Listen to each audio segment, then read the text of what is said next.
You ever try something on YouTube and it's not quite as simple as it looks? This is one of those situations. I'm in a pickle.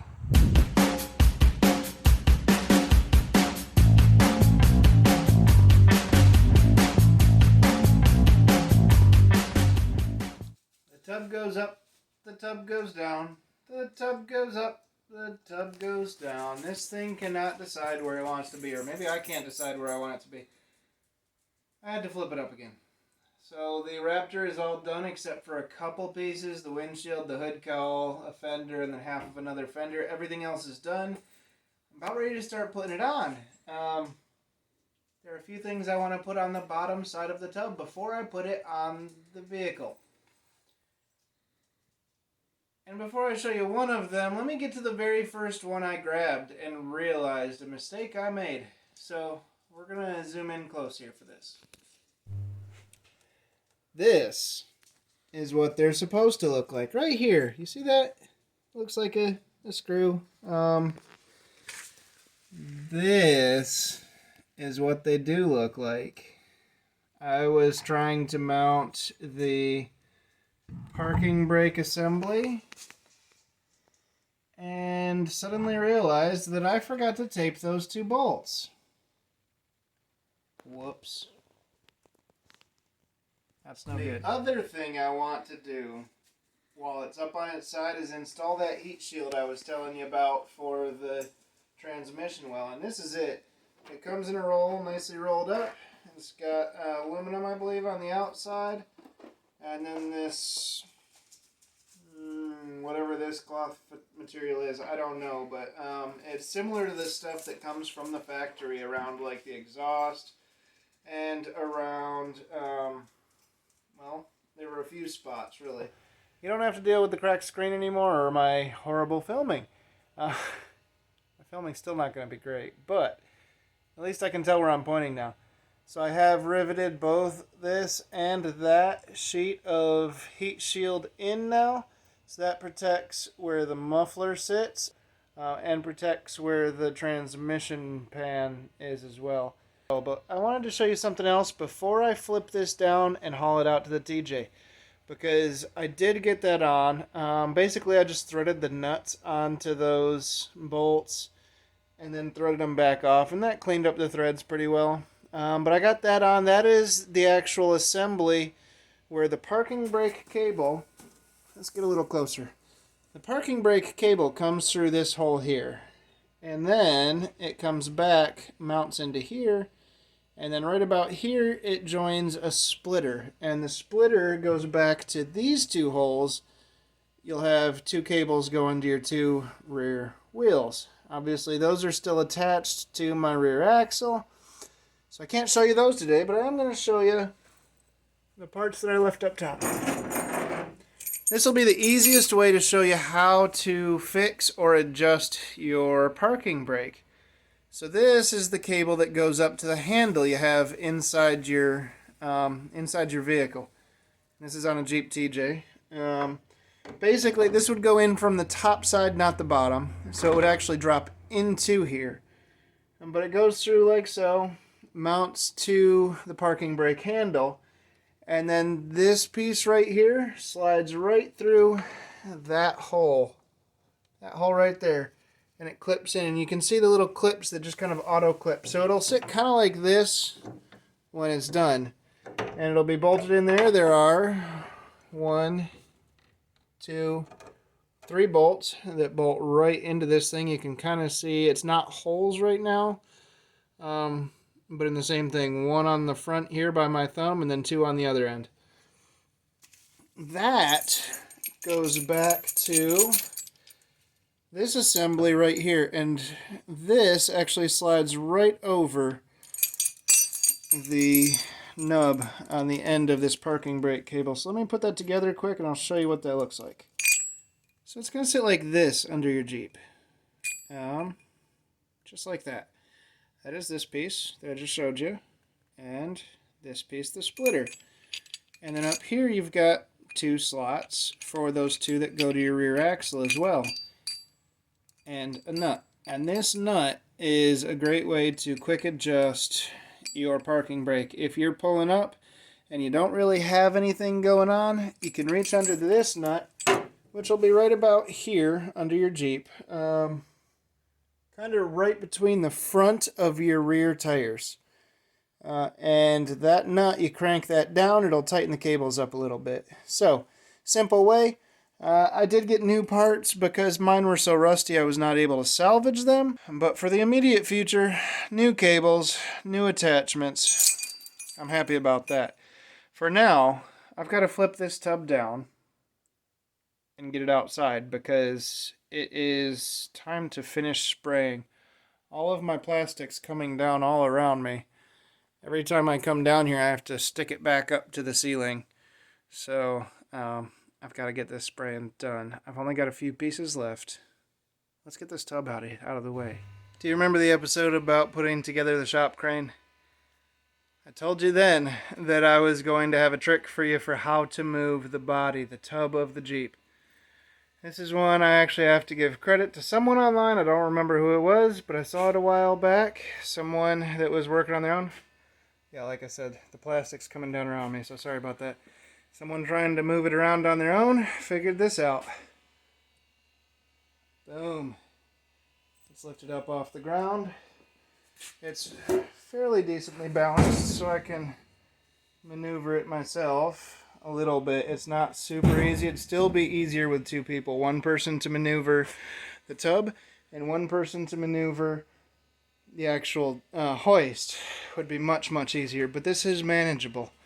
So where I went in was the other side of that parking brake assembly I just showed you. Right there. So right on top. And then that's another reason I put the parking brake assembly on first, was to give that steel a little extra rigidity. That does seem to be, it's not quite centered. You can see it's a little more to the passenger side, so the driver's front is actually wanting to sit low right now. But aside from that, everything is fairly well balanced, and that seems to be a fairly strong point. I lifted it slowly to make sure I wasn't going to bend it. So now the next step is to get everything out of the way, and I'm going to roll this outside. I think this will be the only time ever that my Jeep exits this garage sideways. Let's see if I can manage to control both.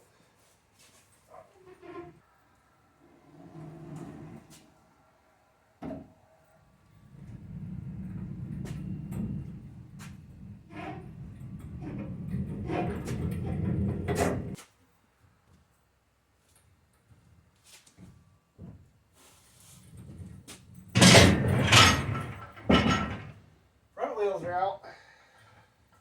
No going back now.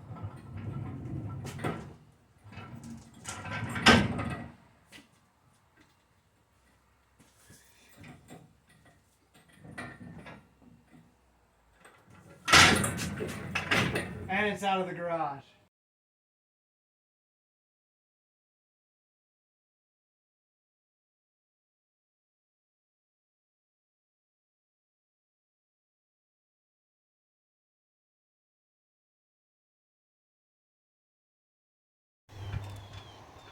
Ladies and gentlemen, the tub is on the TJ. I haven't got the bolts started yet or anything. Probably still gonna have to do some shifting around. But I got myself in a pickle. Jen came to rescue me. I called a few buddies, and none of them were available at the times, and I was kind of at a point I needed help quick. You know, this may be a one-man job on YouTube in a shop with a nice clear floor and the smooth floor in there. It rolled great. But on rough ground with weeds and cracks in the concrete and stuff, all I can say, just because it looks like it's a one-man job, don't try it. Get at least two people, so if you get yourself in a bind, you're not stuck. For a minute there, I really had no idea what I was gonna do. Much thanks to my wife Jen for being super patient with her crazy husband. I did actually lose control of it a few times, and it spun and flipped and hit the concrete and took a little bit of Raptor liner off, which not super happy about, but at least I should still be able to touch it up when I do the rest. Oh man, that was a job. Thanks, Jen, for saving your husband. Anytime, honey. Ladies and gentlemen, I give to you today's lesson in creative thinking. This bolt on the back of the frame, it's the skid plate, the gas tank skid plate. That bolt, I forgot to put that in before putting the tub on, and if you see that Raptor lined bit right there of the tub, it actually completely blocks access to get that in there. Well, I forgot to put it on, it was too late. And so I was trying to figure out how to get that in there. And it would have been probably super easy if I had one of those extendable magnets, the little tiny pickup magnets like mechanics use to get a nut or a wrench they dropped. I don't have one of those. What I have is a wood rule. You know, those fold-out rulers. We use them a lot at work. I've always kept one in the garage because I'm used to using them. I like them. And duct tape. So what I did was I put duct tape on it, slid it through here. Technically it's Gorilla Tape. Slid it through here, stuck the bolt to it, slid it down in, looked from underneath until the bolt was right in the right spot, and then pushed it down. And it worked. So, if you ever think that you're in a bind, just try and think outside the box. Ladies and gentlemen, it's got 7 slots. It is officially a Jeep again. Okay, so I got let's see here if we can see it. Body mount bolt in. There's just one for the grill. I didn't have to take the sway bar off because I left the grill in 2 pieces. The grill and the radiator are separate. The radiator's just sitting in there. So I was able to put it together without having to take that off. So that's nice. So now I get to bolt that radiator on. Yesterday I bolted on the passenger side fender support bracket. The driver's side bracket, I still need some bolts and nuts because I wasn't 100% certain on which size I needed.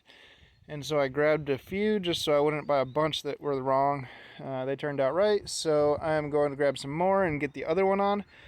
But hopefully, by the end of the day, I will have this side done. Maybe I can even throw the windshield up on. Let's see what we can do.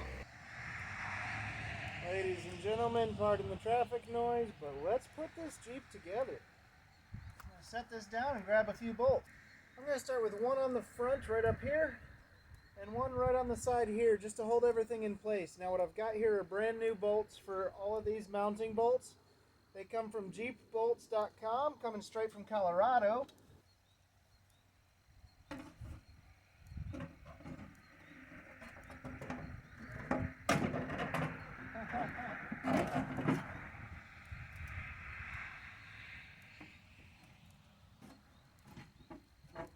Okay, so it's kind of fun to get in place.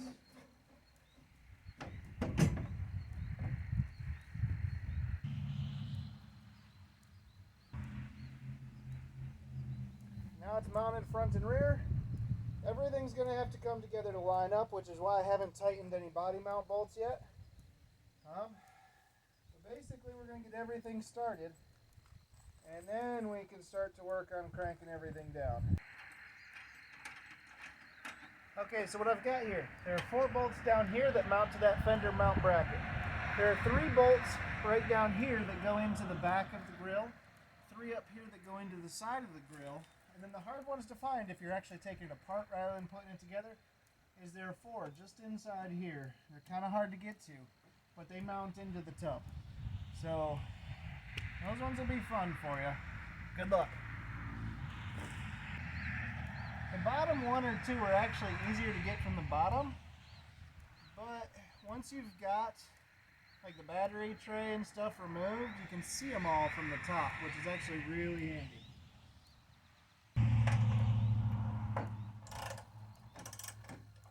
So I'm going to get them all tightened to where they're almost cranked down, but everything can still move. And then I'm just going to make sure everything lines up nice and clean. I got a clean body line right here. Basically, I just don't want to make something to where either it's going to be a headache later, or it's going to be something that I'm always looking at thinking, man, I should have done that better. Well, ladies and gentlemen, that's probably it for the day. She's got 7 slots again. I'm happy. I was unable to find the torque specs for the fender bolts. ExtremeTerrain.com has a pretty extensive torque settings chart. They don't have it.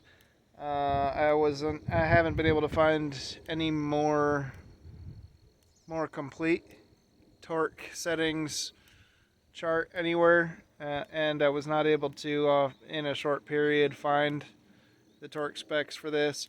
If I do later, I'll come back, loosen everything up, and crank them down again to the right torque. But for now, I'm just going to give them a couple oomphs. So, that's it for today, guys. Keep watching if you want to see where this is going.